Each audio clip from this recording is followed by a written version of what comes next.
What would you do if a devastating accident altered your original plans for your entire adult life?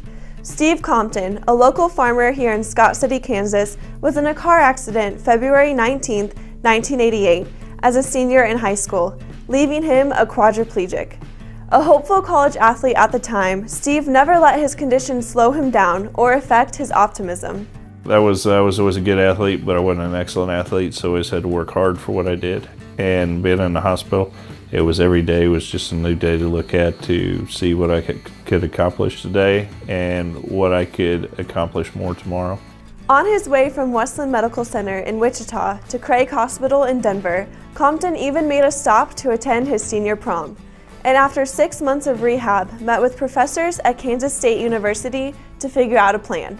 When you went in and they came up with the class schedule for you, majority of classrooms weren't accessible, so they would move the classrooms to where it was accessible for me. With a degree in agricultural business, Steve Compton was the first quadriplegic to graduate from K-State. He says his accident never held him back from accomplishing his dreams, but was only a bump in the road along the way. I wouldn't say that I feel any different than anyone else. Everyone has their own set of obstacles that they've got to overcome. Just because I was in a wheelchair doesn't mean that I had to overcome anything else that other people do. The next step in Steve Compton's journey was deciding which career path he would want to take. I had looked into being a commodity broker or a banker. My dad and I got to talking more, and we decided to go into the business, and I joined in to help him. We opened other entities with it and explored other possibilities, and that's made it what it is today. We all know that with work comes a desire to play. Over the years, Steve has found a love and joy for the thrilling car races NASCAR has to offer. Steve attended one race with his family friend, and from then on, season tickets were bought and he was hooked. Through the Napa store in Scott City, he was able to meet and greet several NASCAR drivers.